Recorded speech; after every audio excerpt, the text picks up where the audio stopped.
laisse-moi passer par toi. Émission Bolinga Makasi, autre Blaki Bonzambe, avec Ngayo Kousser qui papille la mon sans péché. Ah, de dire émission, on a maman Anna Kouka, moi, bota j'aime le Keba, Mobali Mbinga à Paris. Pourquoi pas Tissanké là, maman na bébé Anaël, est-ce que mère vivango? Non, mais la femme du patron, émission Bolinga, laissez-moi passer par toi, Yango Oyo. Bolba mingi ote passé Ezekiel lobara mingi banda ki mana voix qui nous active bozo mse sauter lona bokasi ya mon DG rotimi voix mon patron na biso ba mbote bisiko zali to découvrir ce sou pasteur Ezekiel bino boyebi de ayi alobara bien ba pasteur be c'est la contradiction ote loko boy tozane awa ça le ma belle susu no luka bino. Bonjour pasteur. Bonjour. Bonne santé Mes amis. Pasteur le loyo tozongo pa na yo. C'est une émission où il y a les kawana na voix qui nous télévision, va toi benga qui va déclarer babi ozonga les sous. Babi pastaye à lire l'église et qui na mboka o yazo mona ngote. Après ça no baninga na pasteur ba conseil. C'est là to qui vraiment na yo vraiment température mboka qui ne pas na bino ba pasteur mona ngoni. Bon, température pour na mboka eza mboka na ngona kimia. Ba buskila des angate mais mboko zana kimia nde poso kimia la itende toza kotote domaine na domaine ezala na ba réalité nango batu na batu bazana ba réalité na bango mais il y a toujours de l'éclairage na dossier tout de façon que makambo zala droitement bien aligné quoi. Mais ba pasteur pour contribuer un plus na mboka na biso mais un plus na bino parce que tout le monde ngo soute na mboka na biso. C'est bon. D'abord, il faut dire que dans Katia Batou, il y a milliers de Batou, il y a des particularités. Il y a des particularités dans chaque moutou, dans le domaine Mokoboye et Zalaka. Mais ce que Moni et Sika Batoumi Balé Bakoutani, c'est qu'il y a un problème. Bon, problème, avant de la émission, on a une émission dernièrement. Tout ça qui dernièrement. Nous comprenons que dans le bilan que loko moko a comme problème pour na biso ba congolais non seulement pour na pasteur mais pour na batu mingi na ba un problème en mbongo na problème à gloire donc il y a des problèmes il y a mbongo na problème il y a gloire oyo écrira mingi ba problème leadership ezalaka ezali don kozala leader ezalaka likabo. Et les cabotants, on a appelé si les cabot na leader moko.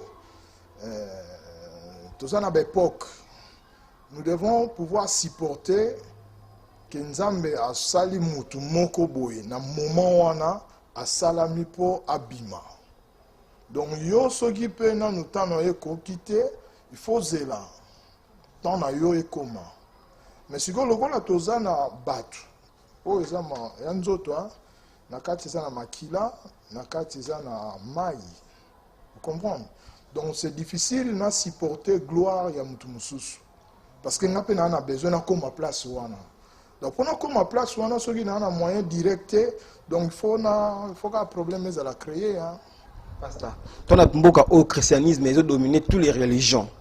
Nous on est des chrétiens, ils vous êtes chrétiens pasteur. So ba lire mboka zo kendema eteke biso ba eteke bino ba chrétien bino kambaka biso. Au moins on kende bien. Mboka zokende bien. Mboka zokende bien parce que je crois, premièrement, j'ai la croyance, j'ai la foi. Nzambe ke, Nzambe et pas Nzambe, tout est possible. Espoir en mboka la jeunesse, biso ba jeune beba. Mboka kende. C'est toi qui ndaba, omoni ozo sala ba réclamation on dirait aux appréciés trop. Toi qui ndaba malem po to lobby réponse moko. Merci. Après toke na mususu. Merci pasteur. Tout ça ba chrétien, après toke na jeunesse, après oya ba koko pe ba. Merci pai. Donc toujours le blanc nous to banay makambu ya guerre entre les leaders. Parce que guerre entre les leaders, incidence nango evoya na kati ya bandimi ya batu. Vous comprenez? Les là il y a des conflits dans mboka. Donc na ko biso ko moni pasteur intel. Na pasteur intel mais bandimi na mamba kuta na nzela ba ko bunda.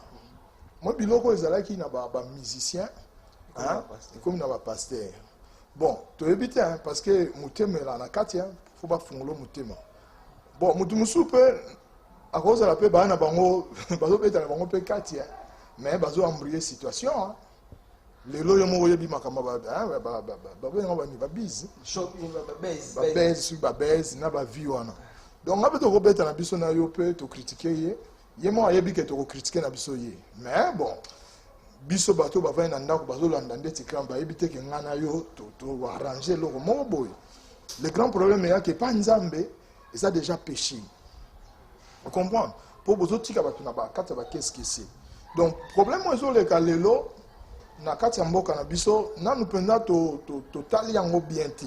Hein? Pour tous autres lukato yeba, moni, na pesa exemple, objectif. Et tout ben d'abiso ti. Mon bon mon a moni moins flou.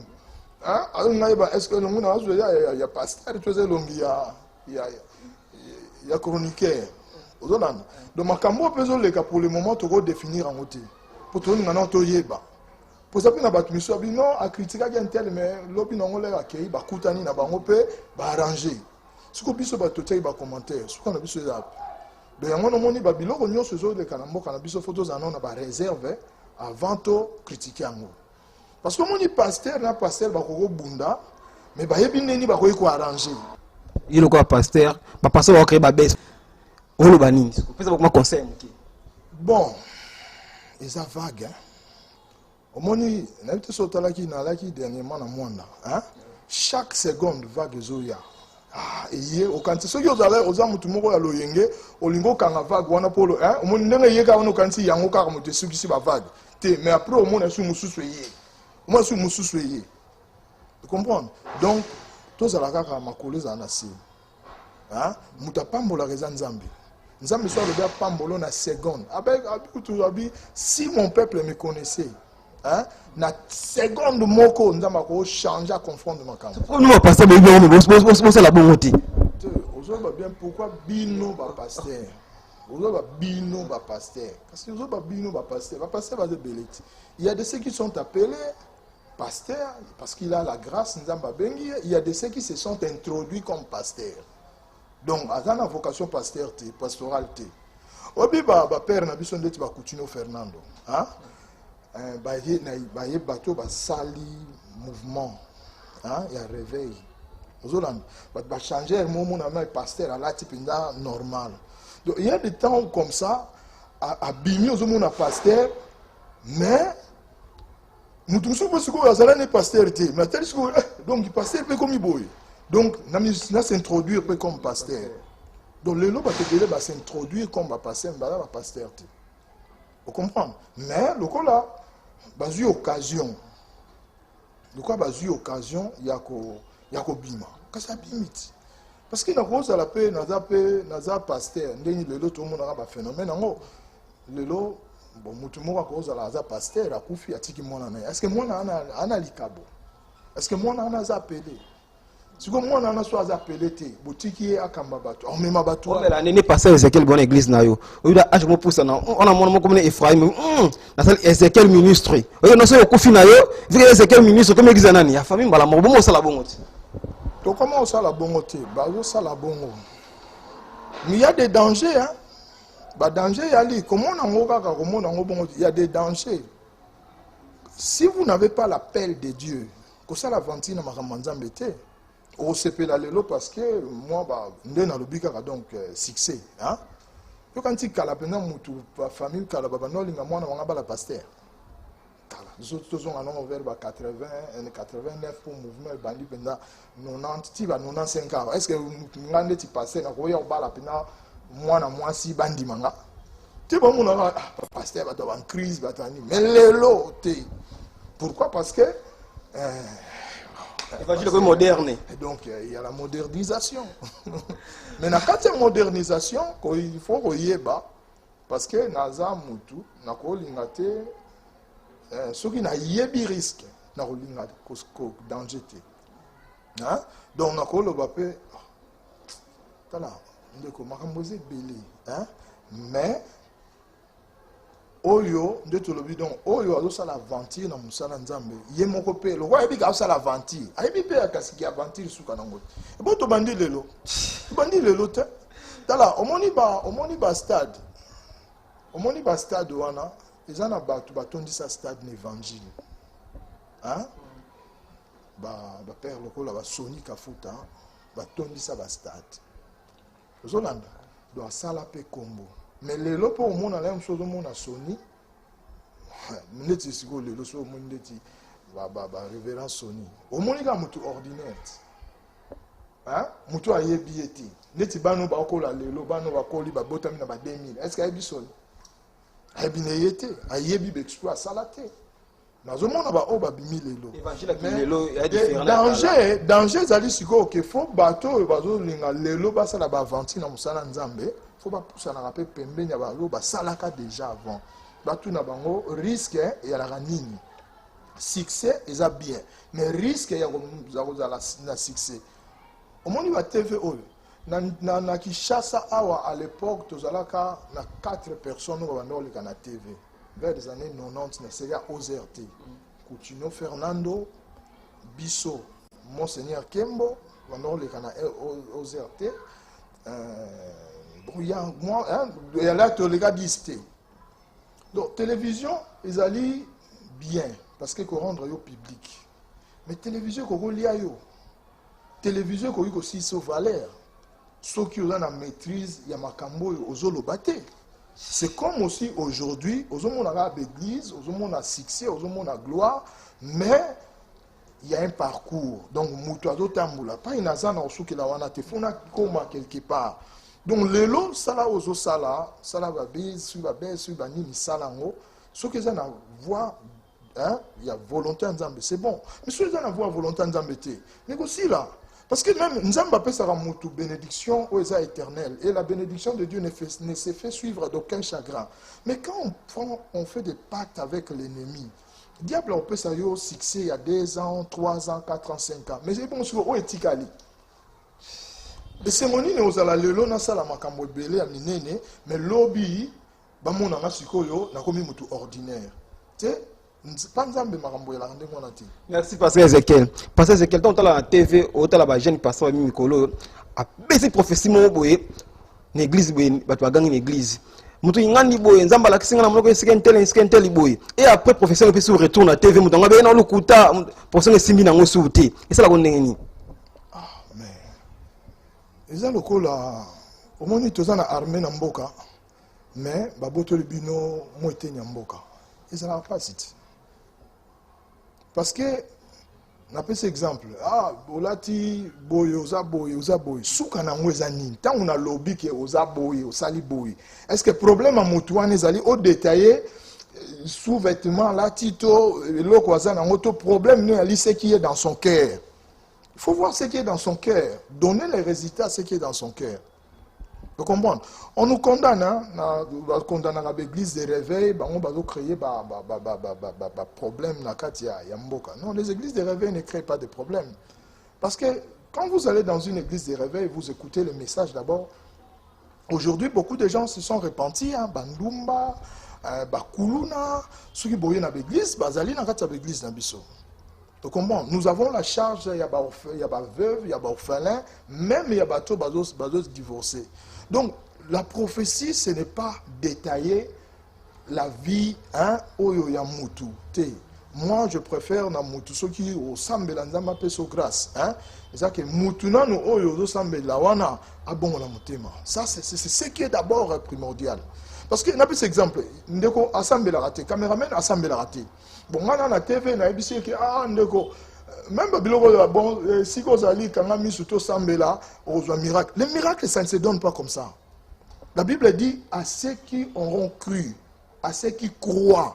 Donc, pour avoir un miracle, il faut d'abord un processus, le processus de croire. Le miracle, ça ne se distribue pas. Christ a autant moulané, belé à foule à battre. Et ça, le miracle, comme il y a s'opérer dans la foule. Le miracle, il y a une individualité, non? Il y a des moko, quand on se présentait devant le Seigneur a dit, je vis ta foi t'a sauvé.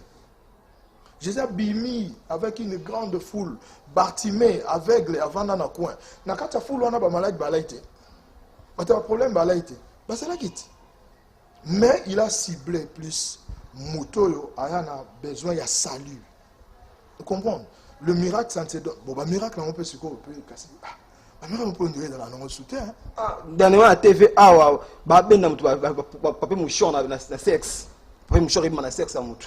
Mais après, après là, va bengue ba papier na sexe, c'est la sikoyo. Après 2 mois, to nini, bokende soupa moto, on a botu na ye, banda ba benda ki ba papier, qu'est-ce qui a changé dans la vie? Moi, je crois que c'est ce qu'il faut faire. Hein? Donc, mutu oyo ba bimisi biloko bongo, bokangi bino ba cameraman, hein? Bo moni ndenge wana. Kasi pour ça un sondage. Bo luka, bo fouiller, bo kende siko ko luka ye, siko na ndako na bango depuis ba sambele la kiyo. Qu'est-ce qui a changé? Moi, je dis aux gens, prier, faire tomber les gens, hein, c'est bien bon. Mais il faut que quand quelqu'un tombe sous l'onction du Saint-Esprit, son relèvement, il faut qu'il y ait un changement. S'il n'y a pas de changement, cela veut dire que Moutouana Koya qui a un sentiment. Ah oui, parce que la touche du Saint-Esprit transforme. Vous comprenez? Quand le Saint-Esprit te touche, le Saint-Esprit te transforme. Merci. Mais aujourd'hui, il y a des gens qui tombent, il y a des gens à qui mais leur vie n'a pas changé. Il faut aller. Moi, je ne doute pas de la puissance de Dieu. Parce que j'ai eu un parcours avec Dieu. Ma vie, c'est que je fais avec Dieu. Je crois au miracle. Et c'est que nous voulons aussi qu'il y ait des miracles aussi. Mais il y a trop de... Donc dans la prophétie, ce n'est pas seulement détaillé, non. Le changement, c'est ce qui détermine une vraie prophétie. Pasteur Dimitri, c'est là qui bango ba doyen na bino ba sembo bo sala il faut pour l'évangile à 0. Papa il donne moi gondeni. Te ba ko bande l'évangile te. Évangile ya suna tanga ozongela te. Évangile ezokende. Baba qui il faut aller jusqu'aux extrémités. Non ko contredire te Lampaka, comprendre. On peut contredire, mais l'évangile a un parcours. Cela veut dire qu'on a commencé avec les 10 primitifs qui ont commencé le parcours, l'évangile. Ils sont arrivés, l'évangile est arrivé jusqu'ici. Vous comprenez? Babylone, comme nous avons vu les TV na biso, ezaka kana Congo. Vous avez bien tous ces bêtises là, c'est juste au Congo.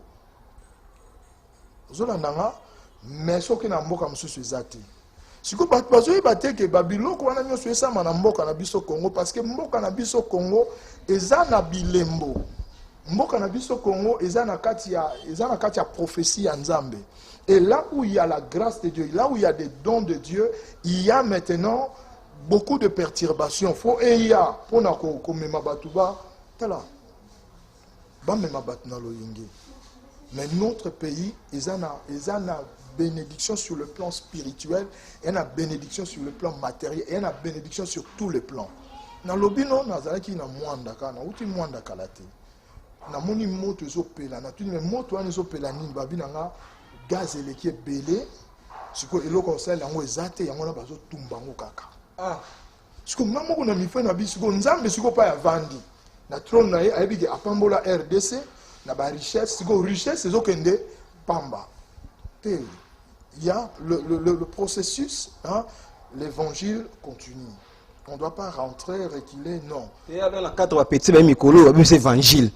Petit ben mikolo yo, petit ben mikolo yo, baby c'est évangile. Si baby c'est évangile, c'est parce que la responsabilité est batata. Ba baza batata, ba s'assumer la responsabilité na bango. Moi je ne condamne pas ba jeune wana, non condamner ba père. Parce que Yosa Tata, mais Tata Babi instruit l'enfant selon la voie qu'il doit suivre. Il faut instruire ses enfants. Babi grand vieux prophète. Mais l'évangile. Est-ce qu'il va ramasser l'évangile? Rébellion. Rébellion est athée. Rébellion est raté. Rébellion, mais rébellion est raté.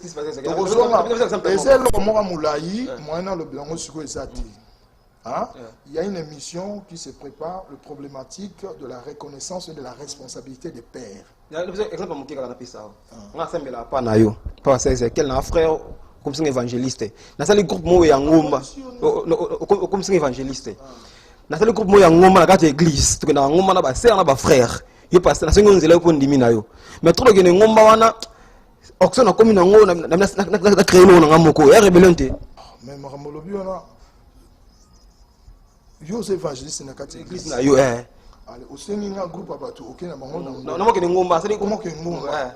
tant que na ngomba wana omoni onction mamo ke mati onction matina na bat ngo ebele na mafute matina on sentir lo wanza maison matangai na kina créer mo lo kona luma parcelle na ngamo la 5 mois quelque chose na ngapi na créer lo kona ngai c'est une responsabilité à tatati oh kasi eza tata muto atindi sali bongoti en cadeau hôtel tala moi je fais 22 ans hein na kumisa rango que je suis resté avec tout ce que Dieu m'a donné comme capacité. Mais je suis resté à côté de quelqu'un pendant 22 ans. Vous comprenez? Donc cela veut dire que nayebi pourquoi na vanda ki on tourne en question na émission moko utoleka nayebi ça ki pourquoi. Donc ça y responsabilité à tata.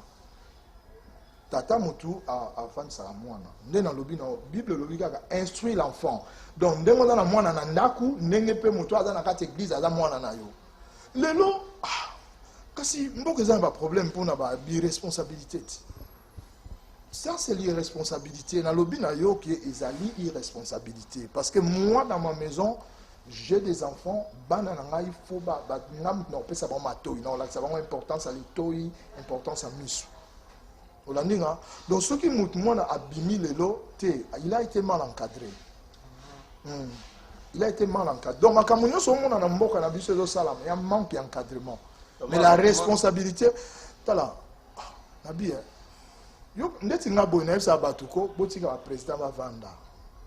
si ce pays, on veut le changement dans ce pays, il faut aller au Parlement. Le Parlement qui est là. C'est le Parlement qui a la responsabilité. Parce que le Parlement, hein? Bon, ben, le Premier ministre, il y a autre chose à bilan, il y a la TV, bilan, il négatif. Bon, ben, le Premier ministre. Alors, on va dans le Parlement. Tout n'y a pas de question, on va tout naïe. Mais tant que tout n'y a pas de question, on va moniquer. Ah, mouton, on va question, on va tout naïe. Azo qu'on répondre dans l'autre. Tout ça, il y a des semaines, maïa salité. Tout ça, on va considérer dans Moko. Pourquoi il faut interpeller le ministre, on a été à Nîmes. Pourquoi il faut interpeller?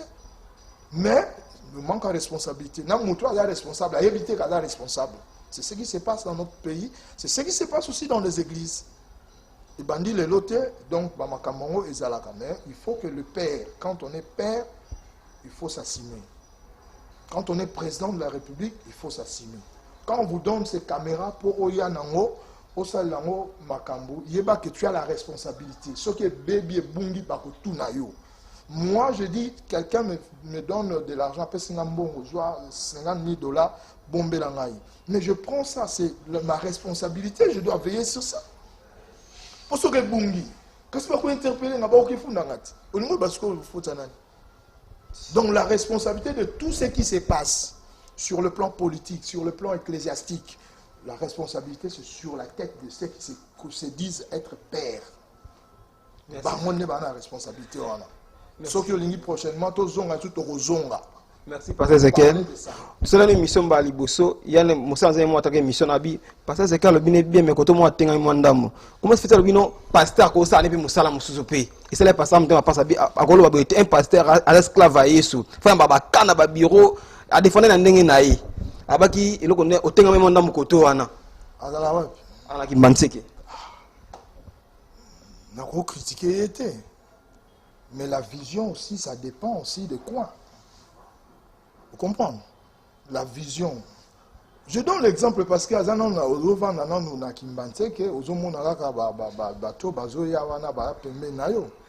comprenez? Moi je suis une Gilois. Hein? Moi je suis une Gilois. Moi je suis converti à 89. Vous comprenez? Je me suis converti à 89. Je suis fier de respect. Vous comprenez? Mais non, il faut que le respect, pourquoi? Parce qu'à cause de la responsabilité. C'est-à-dire que il faut que la moussala. Donc je ne dois pas. Comme maladie soit bengo na musala mo bengo kaya maladie mudimo azobela kuna. Mais ce qui va bengo, l'église c'est une structure. Il y a la tête, il y a les bras, il y a les pieds. Comment il faut réfléchir. Donc, il y a trop d'esprit. Mais la réflexion, l'homme doit avoir les réflexions. On a un exemple. Au moni, na rotanga Combo. Au moni église au la chapelle des vainqueurs. Hein? Et ça, il combien de temps à Congo? yo kendo ça l'investigation tout na esali combien de temps na Congo. Tangelanga suko le nombre des églises au ba implanté na njili. Tangelanga ba église nini na o eza na njili et implanté bongo. Après on peut ça réponse possibilité wana et uti wapi. On va dire que ah badana kisi bana nini te ça question tout. Faut réfléchir. Moi je dis même dans mon on ne parvient pas à changer l'église. Vous comprenez? On a un pasteur. Hein? Moi, je suis importateur. Il y a biloko. Mais nous avons une église qui a pour passer drum à pamba, drum. Pour passer drum à $500 à kokate. Mais ils ont l'air sous 100 personnes pour dans église. Mais beaucoup sont drum, pourquoi? Parce que vous n'avez pas la pensée. Même dans le papa Molayo, il faut tout est à la normale. On a essayé, hein? Je vous dis seulement, l'œuvre de Dieu, hein? Il y a un temps. Le Seigneur nous appelle, nous sommes des captifs, Yankolo, pour son œuvre. Hein? Mais l'œuvre de Dieu, ce n'est pas seulement l'évangile. L'œuvre de Dieu, ce n'est pas seulement l'évangile. L'œuvre de Dieu, c'est aussi les partages. Hein? D'être bien avec ce qui manque. Alors pour partager avec celui qui manque, il faut en avoir. Ce qui m'a habité, comment qu'on joie,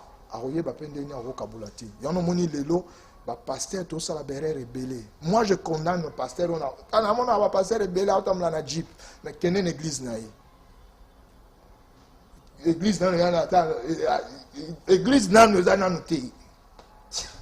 Mais à son veste il y a $200 na mbonga bandimi ya pasi mais église oyo ya zo diriger là sous micro ya bien ba na ngoti. Mais azora mbonga ba église. Donc il y a des choses dans la suite d'habitude dans l'église. Je dois défendre l'église parce que l'église, ma vie fait partie de l'église. Donc celui qu'on a c'est l'église.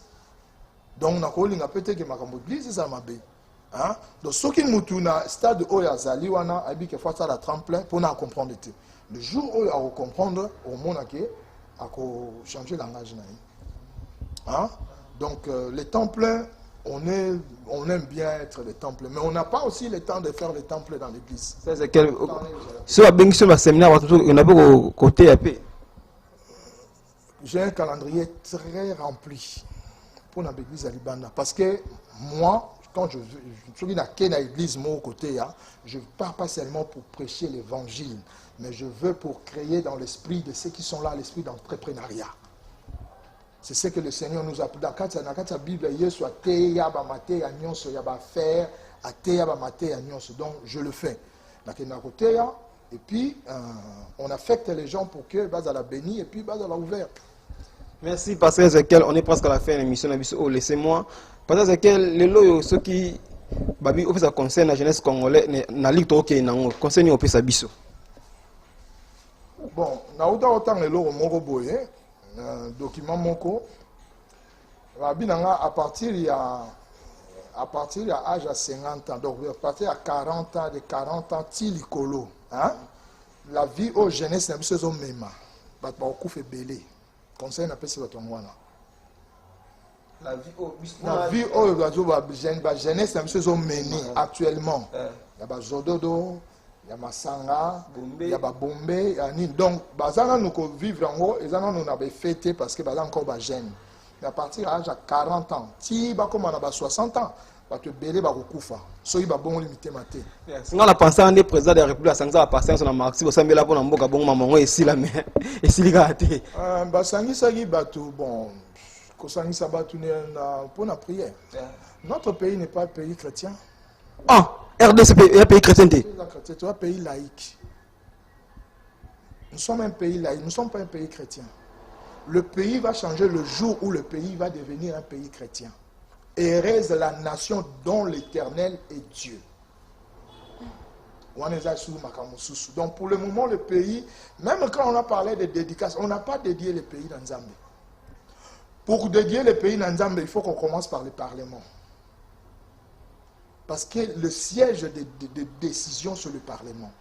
Si déjà on parvient à changer notre Parlement, et comme le Parlement au bateau, chrétien, craignant Dieu, c'est alors que tous ceux qui vont prendre comme décision.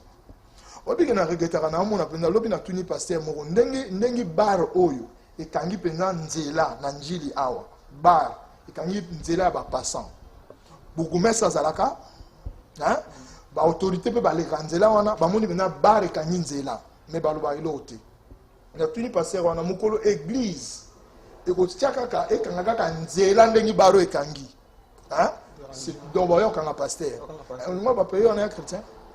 Un chrétien, tout le monde a passé de la fois quand on a plein de kits, donc pour dire que, oui bien, au moins il manque un abysse peu bon, selon la recherche dans sa lien, premièrement, nous devons apprendre à respecter les hommes de Dieu.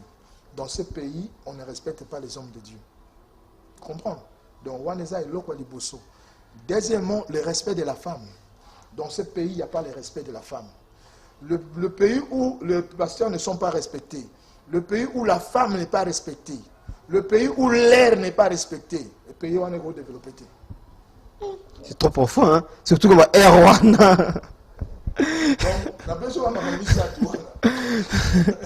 Ah, merci. Bon, ce n'est pas mon secrétaire Dani Kowabi. Merci. Pasteur, mot de la fin, Nayo. Mot de la fin, au bord de l'océan.